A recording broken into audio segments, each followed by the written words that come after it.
4ನೇ ಕ್ಲಾಸ್ ಅಲ್ಲಿ ಓದ್ಬೇಕಾದ್ರೇನೆ ಭಕ್ತಿ ಗೀತೆಗಳು ಭಾವಗೀತೆಗಳು ಎಲ್ಲ ಕೇಳ್ತಾ ಇದ್ದೆ. ಅದ್ರ ಜೊತೆಗೆ ನಾನು ಆರಾಮಾಗಿ ಎಂಜಾಯ್ ಮಾಡ್ಕೊಂಡು ಆಡೋದು ಪ್ರಾಕ್ಟೀಸ್ ಮಾಡ್ತಾ ಇದ್ದೆ, ಆಡ್ತಾನೆ ಇದ್ದೆ. ಅದರಲ್ಲಿ ನಾನು ಸ್ಕೂಲ್ ಕಡೆಯಿಂದ, ನಮ್ಮ ಶಾಲೆ ಕಡೆಯಿಂದ ಭಜನೆ ಕಾರ್ಯಕ್ರಮ ಅಂತ ಮಾಡಿದ್ರು.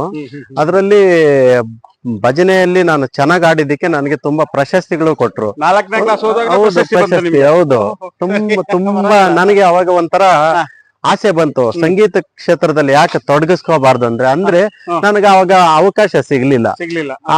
ಇವಾಗ ತುಂಬಾ ಅವಕಾಶ ಸಿಗ್ತಾ ಇದೆ. ಕಾರಣ ಏನಂದ್ರೆ ನನಗೆ ಕೊರೋನಾ ಅನ್ನೋ ಸಮಯದಿಂದ ನನಗೆ ಆ ಸಂದರ್ಭದಲ್ಲಿ ನನಗೆ ತುಂಬಾ ಸಮಯ ಸಿಕ್ತು ಸಂಗೀತ ಕಾರ್ಯಕ್ರಮ ಮಾಡ್ಬೇಕಾದ್ರೆ.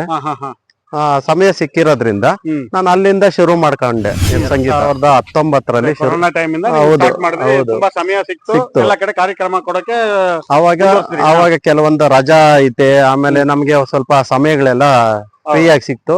ಆ ಸಮಯದಲ್ಲಿ ನಾನೇನ್ ಮಾಡಿದೆ, ಒಂದು ಮೊಬೈಲ್ ಅಲ್ಲಿ ನನಗೆ ಕರೋಕೆ ಅನ್ನೋದೇ ಗೊತ್ತಾಗ್ಲಿಲ್ಲ. ಕರೋಕೆ ಅನ್ನೋದು ಏನಂತ ಗೊತ್ತಾಗ್ಲಿಲ್ಲ. Karaoke songs. ಆಮೇಲೆ ನಾನು ಯಾವ್ದೋ ಒಂದು ಮೊಬೈಲ್ ನೋಡ್ತಾ ನಾನು ಯೂಟ್ಯೂಬ್ ಅಲ್ಲಿ ಒಂದು ಸಾಂಗ್ ಬಂತು, ಅದರಲ್ಲಿ ಲಿರಿಕ್ಸ್ ಎಲ್ಲ ಬಂತು. ನನಗೆ ಇಷ್ಟ ಆಯ್ತು, ಏನಪ್ಪ ಇಷ್ಟೊಂದು ಲಿರಿಕ್ಸ್ ಎಲ್ಲ ಬರ್ತಾ ಇದೆಯೇ, ನಾನು ಏನ್ ಇಷ್ಟ ಚೆನ್ನಾಗಿ ಆಡ್ಬೋದಾ ನಾನು ಅಂತ ನೋಡ್ತೀನಿ. ಪ್ರಯತ್ನ ಪಟ್ರೆ ಫಸ್ಟ್ ಕ್ಲಾಸ್ ಬಂದ್ಬಿಡ್ತು. ಯಾಕೆ ನಾನು ಪ್ರೊಫೆಷನಲ್ ಆಗಿ ಆಡ್ಬಾರ್ದು ಅಂತ ಒಂದು ಅಭಿಪ್ರಾಯಕ್ಕೆ ಬಂತು. ಆರಾಮಾಗಿ ನಾನು ಆಡ್ದೆ, ಫುಲ್ ಎಂಜಾಯ್ ಮಾಡ್ಕೊಂಡೆ ನನಗೆ ನಾನೇ.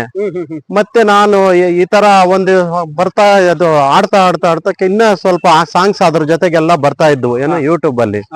ಆ ಯೂಟ್ಯೂಬೇ ನನಗೆ ಗುರು ಆಯ್ತು.